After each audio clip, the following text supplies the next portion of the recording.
Процесс приготовления крем-гелей до ужаса простой. Зачем нам крем без масла, подумаете вы? Главное, не забудьте в конце откорректировать кислотность готового средства. И оба результата меня очень сильно порадовали. Всем привет! С вами Елена и канал Косметическая кухня Бьюр, на котором я делюсь секретами приготовления натуральной косметики своими руками, а также публикую проверенные косметические рецепты в детальных видеоуроках. Уже ставьте лайк данному видеоуроку, а также подписывайтесь на канал, чтобы не пропустить интересные факты о кремоварении. И сейчас я хочу вам рассказать о том, как сделать крем-гель холодным способом без эмульгатора и масел в составе. Зачем нам крем без масла, подумаете вы? Но вы, наверное, не обладатель жирной кожи и у вас нет никаких дерматологических проблем.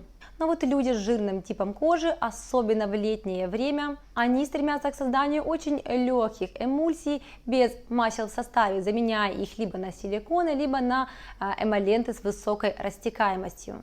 И чаще всего эмульсии для жирной кожи готовятся на эмульгаторе Монтанов 202, который обладает матирующим эффектом. Но сейчас не об этом. Потому что идеальным выбором для приготовления крем-геля без масел холодным способом будет применение специальных гелеобразователей, а именно Aristaflex АВЦ, а также загустителя с лецитином в составе под названием Лецигель. Процесс приготовления крем-гелей до ужаса простой. Берете дистиллированную воду, растворяете в ней все активы, добавляете гелеобразователь и вымешиваете до образования однородного геля.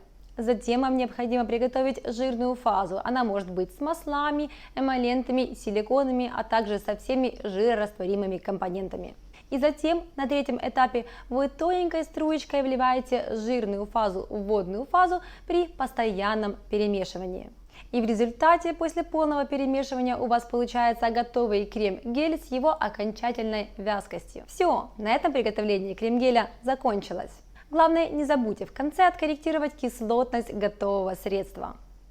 Такие крем-гели не только легко приготовить, они также обладают уникальной сенсорикой. Очень легко и быстро впитываются, оставляя после себя эффект шелкового прикосновения. И особенно это чувствуется при создании крем-гелей на загустителя Лецигель, ведь он в своем составе содержит лецитин.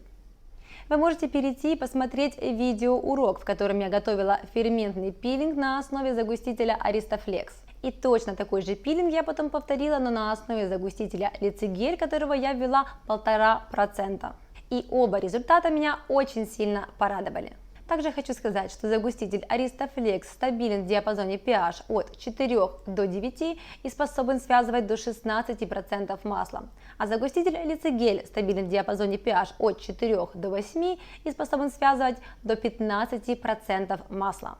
Когда я говорю слово масло, это не обязательно растительное масло, это также могут быть силиконы или эмолленты.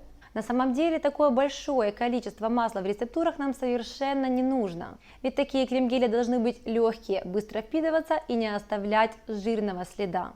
Поэтому вводите небольшое количество масел, обязательно комбинируйте их с эмолентами различной растекаемости или вовсе замените растительные масла на ферментированные.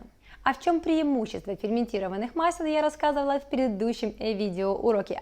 Я знаю, что это видео было для вас полезно, поэтому обязательно нажимайте лайк, а также пишите в комментарии, какие темы о кремоварении рассмотреть в наших следующих видеовыпусках.